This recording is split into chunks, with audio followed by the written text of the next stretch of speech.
This is the Daily Roundup on the EAC Cambodia channel. A very good evening to you. I'm Andrew Barnes-Roberts. Making headlines tonight. A new report hails the kingdom's vaccination rollout, saying Cambodia is way ahead of even some developed countries around the world.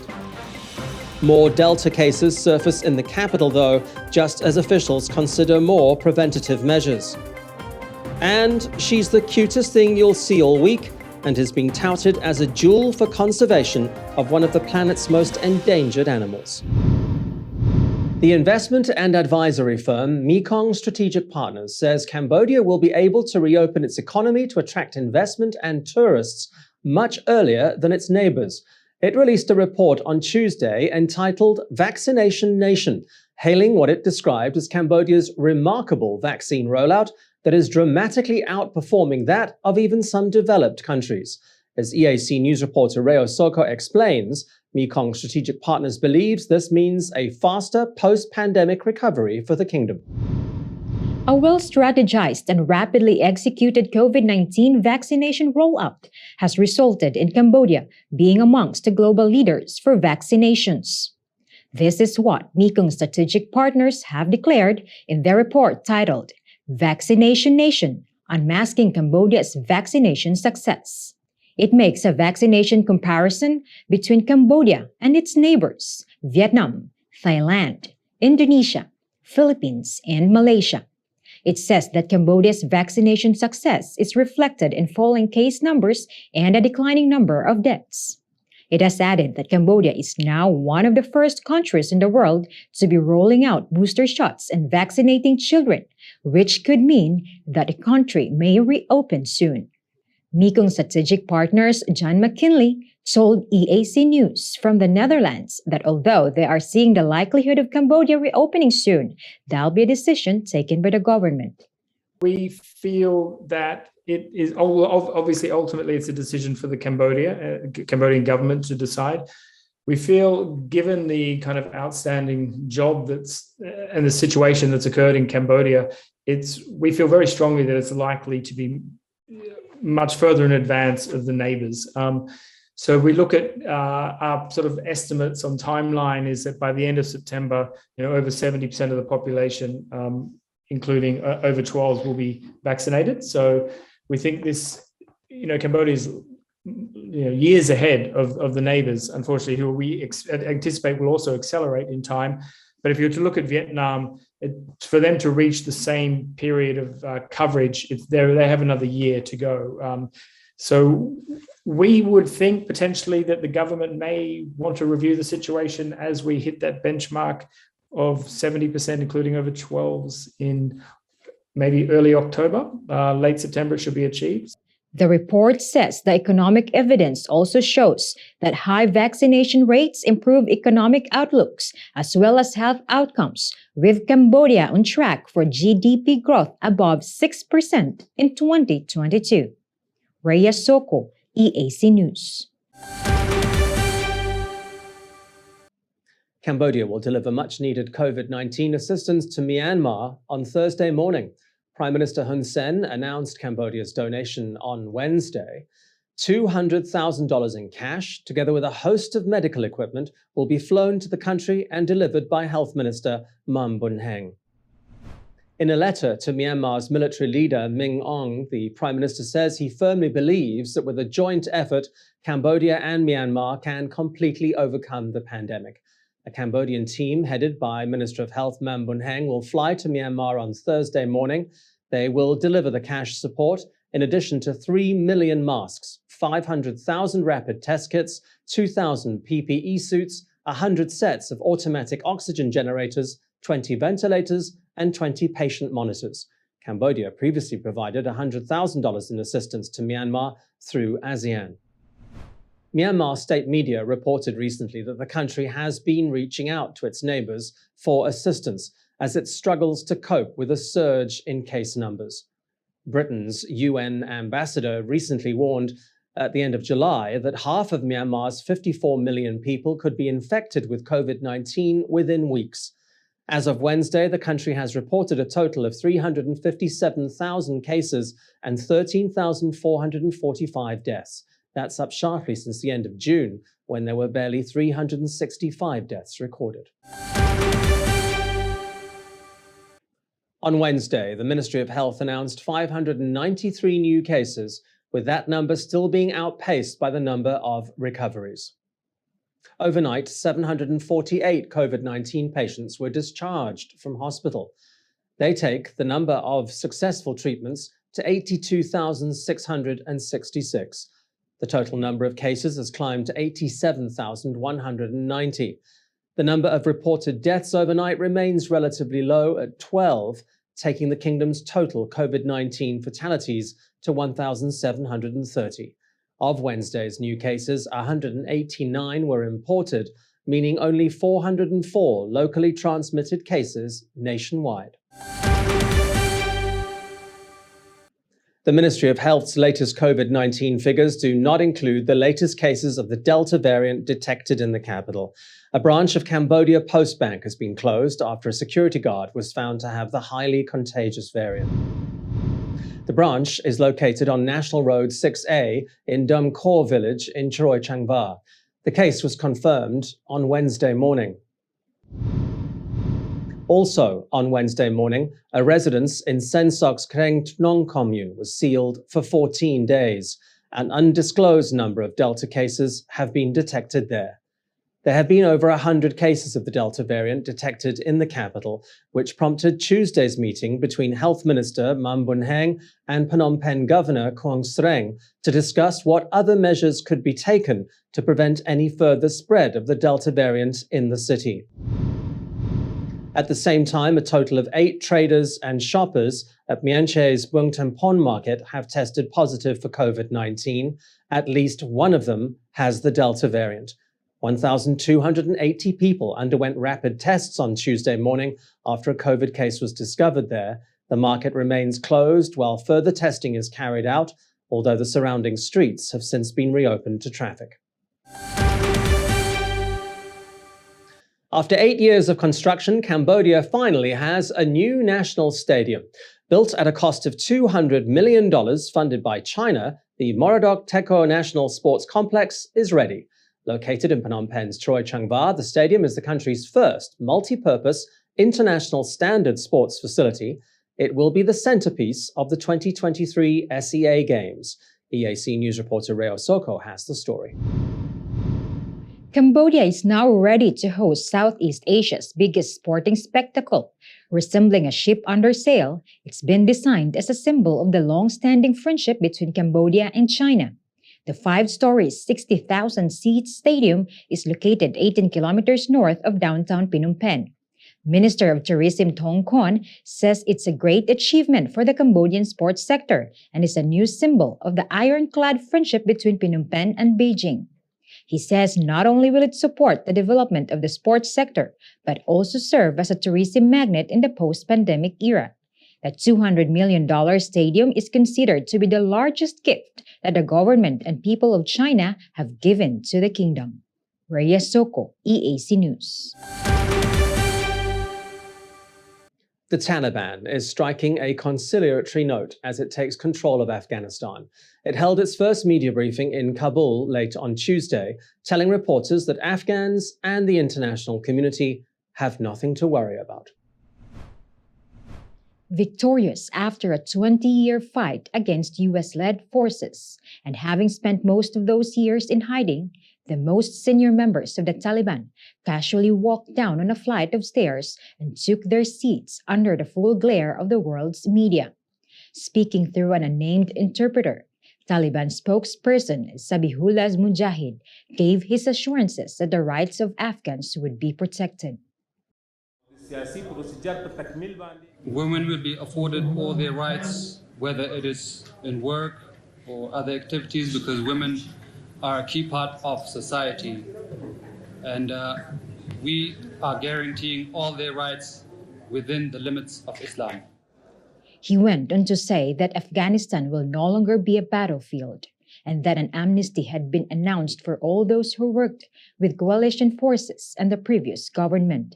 He says a new inclusive government will be formed for what it is now, the Islamic Emirate of Afghanistan, and that international relations will be maintained and press freedom will be guaranteed. He also invited those who were trying to flee to return to their homes, saying they have nothing to fear. On the streets of Kabul, the Taliban maintain a heavy presence, though, manning checkpoints across the capital as residents return to work and their own new normal.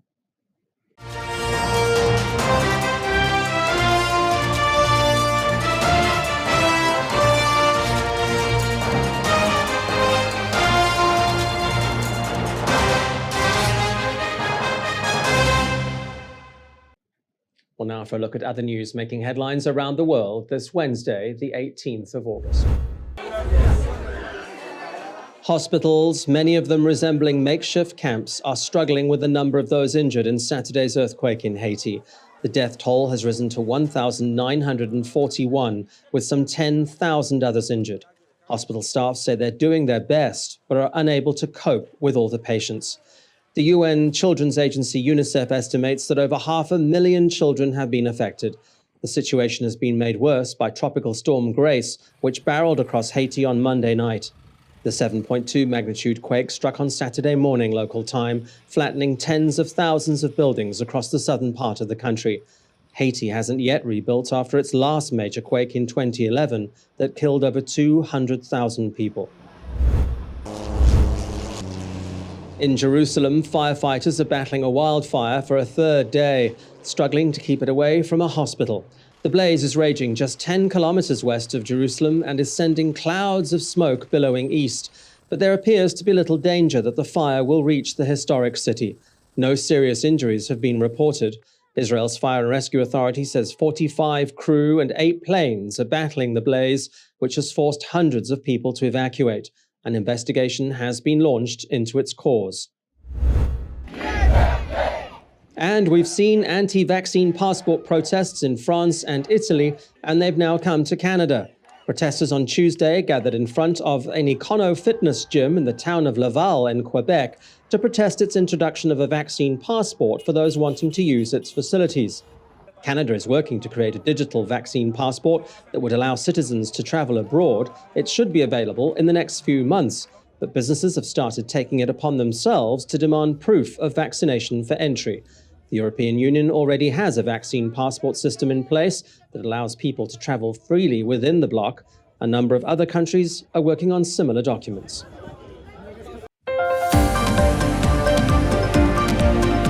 Stay with the Daily Roundup. After the break, I'll take a look at your sports news.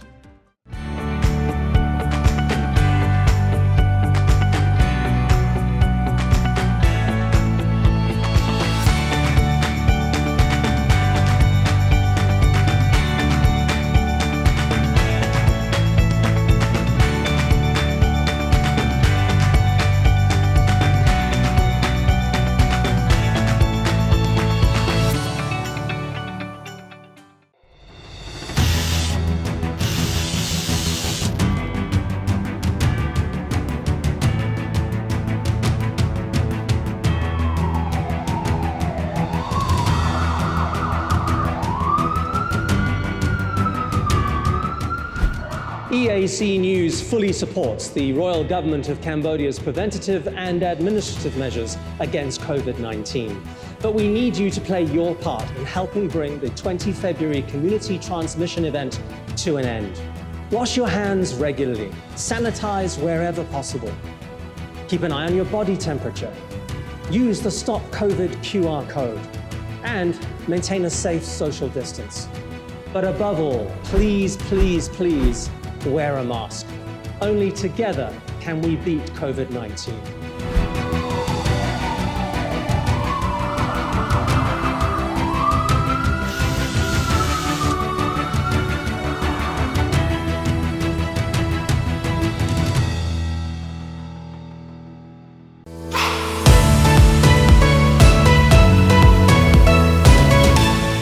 EAC Cambodia's audience is growing. Our YouTube channel now has 150,000 verified subscribers. To mark the milestone, we've received the Silver Creator Award from YouTube, given to channels with over 100,000 subscribers. YouTube CEO Susan Wojcicki says the award celebrates eArts Cambodia's hard work and incredible achievement. She says not only has eArts Cambodia brought a unique voice and style to the world, but has also created valuable connections and built a community along the way. The next milestone we're going for is 1 million subscribers, and we'd really like that Gold Creator Award. So if you're not already a subscriber, head to www.youtube.com/eArtsCambodia. Subscribers get all the latest breaking news and updates from Cambodia in English. We'll see you there. If it's happening and you need to know about it, you'll get it all right here. EAC News brings you updates and breaking news in English across all of eArts Cambodia's platforms and channels: YouTube, Facebook, Telegram, Twitter, and our website www.eartscambodia.com. Join me, Andrew Barnes-Roberts, and the rest of the EAC News team every day on your favorite channels. EAC News, Cambodia made clear.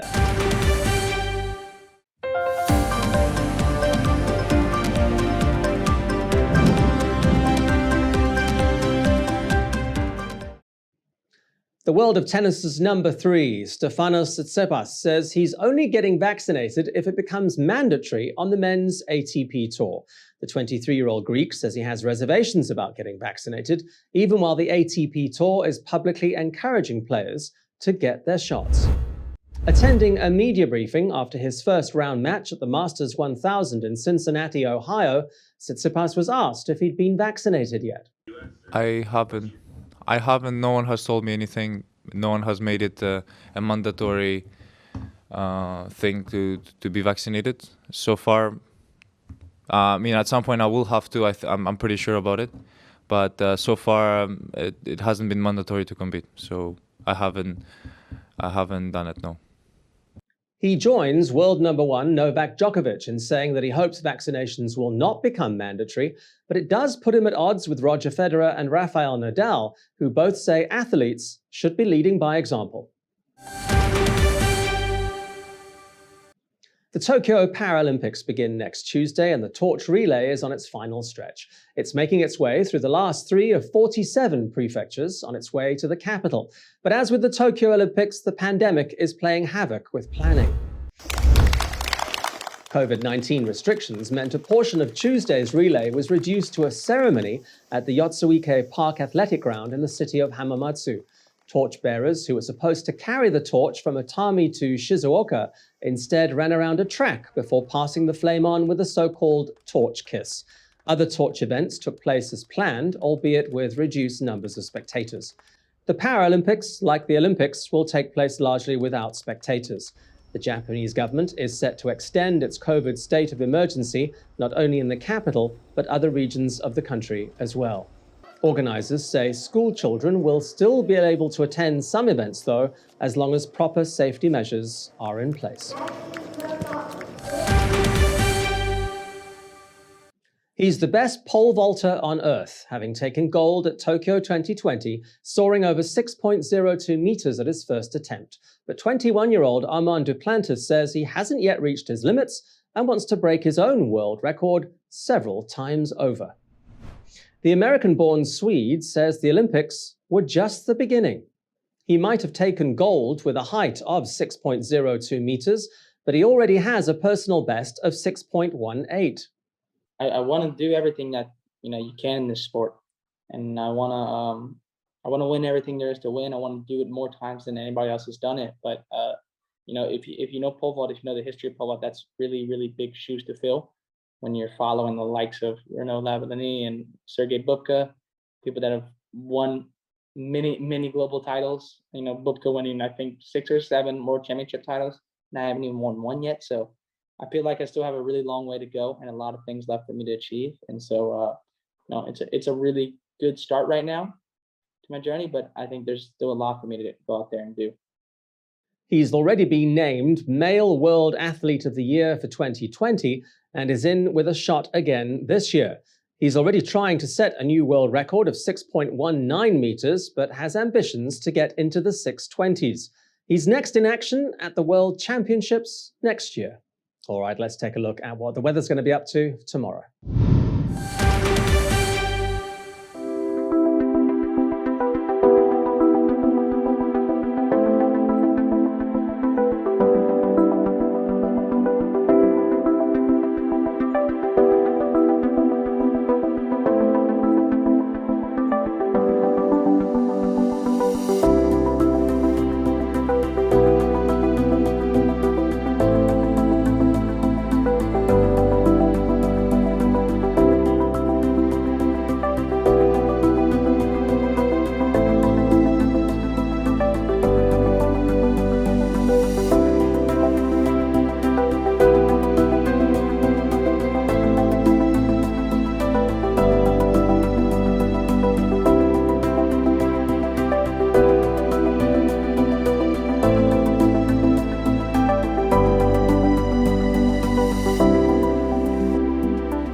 And finally, there are few things cuter in this world than a baby orangutan. Visitors and conservationists alike in southern Spain have been thrilled by this month's birth of a rare Bornean orangutan, which is listed as a critically endangered species. She's just 11 days old and is already being hailed as a small jewel for conservation by the Biopark Fuengirola. She was born on the 4th of August to her parents Sully and Peak. It is Sully's second successful birth at the zoo and the first in Europe in over a year. The population of Bornean orangutans has declined by more than 50% over the past 60 years. Deforestation on the island of Borneo has destroyed much of their natural habitat, which is why breeding programs like this one are critical to the survival of the species. Yet to be named, the little baby is a very welcome sight for conservationists, not to mention as cute as a button.